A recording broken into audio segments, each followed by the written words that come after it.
So today I'm talking about Blood In, Blood Out, the 10th studio album by a thrash metal band, Exodus, released on October 14th, 2014 through Nuclear Blast, celebrating 10 years.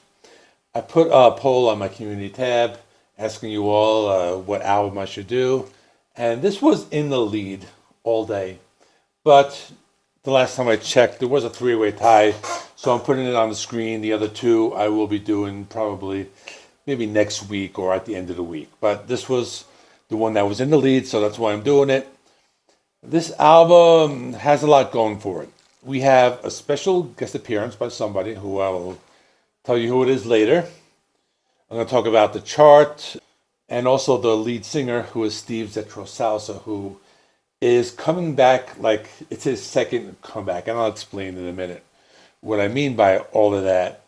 I'm also going to talk about the recording, engineering, lineup change, songwriting, some unique elements, and then I'll talk about the critics. I'm going to be focusing on an Angry Metal Guy review. I'll talk about that, and then I'll just give you my personal thoughts on all of the tracks. So I have a lot to cover here, so let me jump right into it. So basically, this is the return of Zetro Souza, and he was gone for a decade, or exactly 10 years.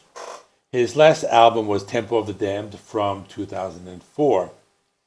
After that album, we got another guy, Rob Dukes, and they released a bunch of albums, which would be Shovelhead Kill Machine, Atrocity Exhibition Exhibit A, Let There Be Blood, Exhibit B, The Human Condition. And now, for this album, Blood In, Blood Out, Zetro Souza is coming back. And he would actually be on the album after this, which would be Persona Non Grata from 2021. This album also has Gary Holt and Lee Altus on guitars, Jeff Gibson on bass, and Tom Hunting on drums. He actually does some vocals later. I'll tell you about that later. So basically, let's talk about how this album came out. So in 2012, bass player Jack Gibson, he mentioned that the band was overdue for a new album. So both Gary Holt and Lee Altus kept working on material, but they really hadn't had time to finalize it. And then at that time and period, Rob Dukes was saying that the album was going to be like fast and short, and this was kind of in response to fans' complaints about the previous album's length. Now, in recording in 2013, Gary Holt took a break from touring with Slayer. He wanted to focus on writing and recording. So basically, Gary Holt is in two bands, like at this time. He's in Slayer and he's in Exodus. So he's kind of like doing both bands at the same time. But the band goes to record the album in February 2014 at a place called Goats R Us Ranch and Studios in Northern California. It's a place with a bunch of goats, as you can see in the logo, but apparently there's a studio there.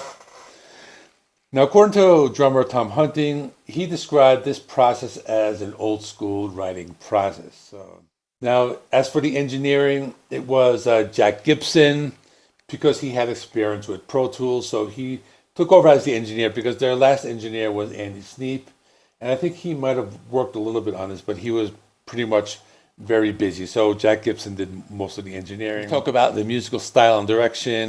Basically, it's a thrash album. It's fast-paced, has a punk rock feel, and the songs are like a little longer. So some of the critics actually complained about that a little bit. I'll talk about that later. So this album has a very unique opening because it's called Black 13, and it has this industrial hip-hop intro, which was produced by Danny Automator. I think he works with Gorillaz, and this is it came from a casual acquaintance between Gary Holt and Danny Automator.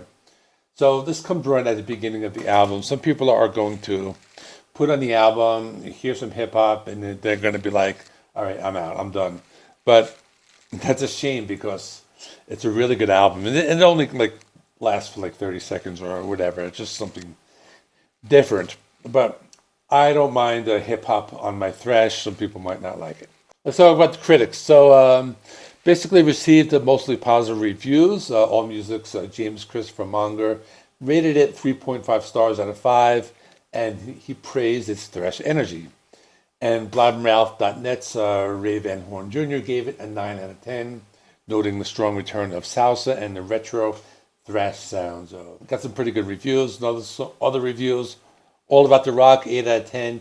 He praised the album's balance of old school energy and musical growth, and Brave Worlds and Bloody Knuckles ranked the album number 5 of their 2014 Brave Picks list. So the critics pretty much did like this.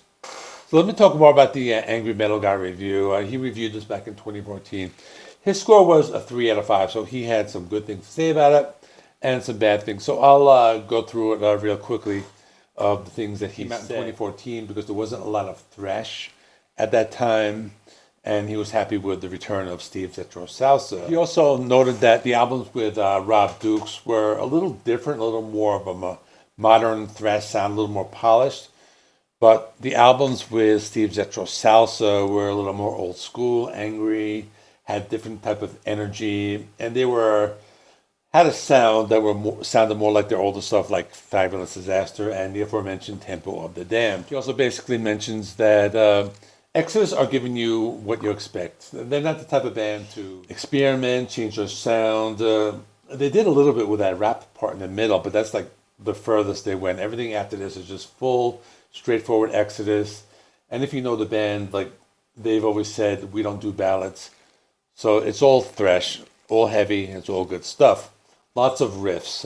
Gary Holt and Leah Altus play heavy, crunchy, really great riffs, really great solos, and they have a really great twin guitar attacks. Probably like one of the best duos in thrash metal.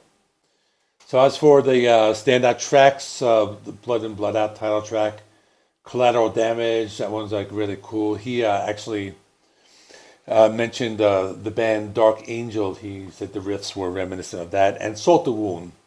And this one has a guest solo, and it is Kirk Hammett. That's the one I've been hinting at before. Kirk Hammett just comes in and does one solo, which I'm surprised, because I know Metallica were kind of had this thing about their members like doing like side projects, but for some reason this was actually the second time, because I know Kirk Hammett did a little bit on the last album with Zetro, Temple of the Damned. So I guess that's some interesting trivia.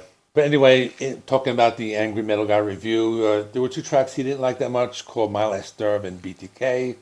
I'll talk about my thoughts about that later. He also mentioned that some of the songs were long, because thrash, usually people like 4-minute songs, but this was like, some of the songs were like 6, close to 7 minutes. So he said it might have been like a little long. He preferred a tighter, like 45-minute version. But overall, he said it was really good, a good front half, but a little too long. That's why he gave it a 3. And he also compared it to Metallica's and Justice for All, given that it was very ambitious and like a longer album. He said that this type of music, whereas like Metallica's and Justice for All, that was like a little more of a progressive album. So I think that worked. But I think with this type of album, it was more like straightforward thrash.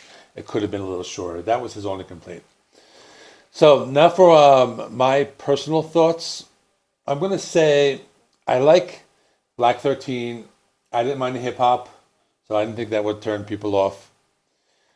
I like the second song, Blood In Blood Out. I thought it was like very fast-paced, heavy, and reminiscent of their Bonded by Blood era. It was very like an old school. And I like the song Collateral Damage, because they had these political lyrics.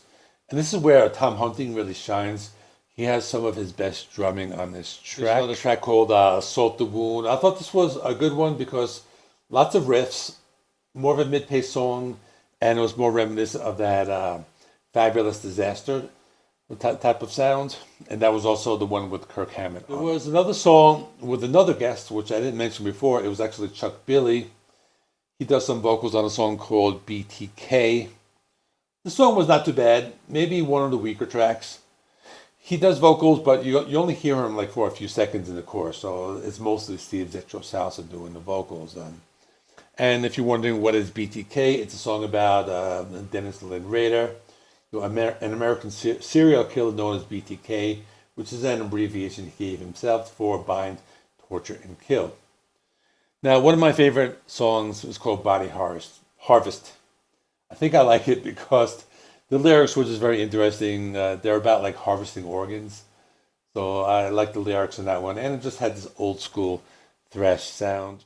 And there was another standout track called Wrapped the Arms of Rage. one of the more aggressive songs. A couple of tracks on the last half of the album were pretty good. For example, the song "Honor Killings," that's a song about Islam and Sharia law, very fast and heavy thrash. And another song called "Food for the Worms," which is thrash with some tempo changes, nice bass guitar sound, and the lyrics are pretty cool. It's about when you die and there's no afterlife, how like the worms just like eat your body and your body decomposes.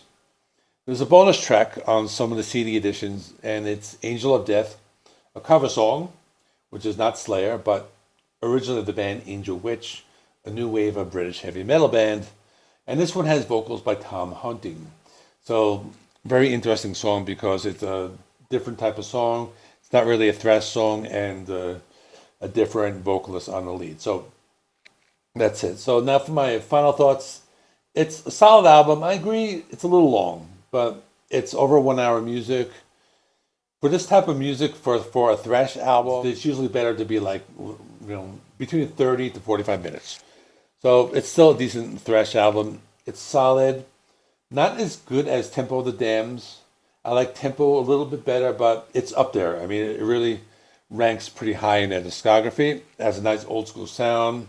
And like I said, not a lot of thrash back in 2014. So a nice addition to, the thrash music and their discography. So that's all. Please give this video a like. Check out my review of Persona Non Grata. That one came out in 2021. I reviewed that when that came out.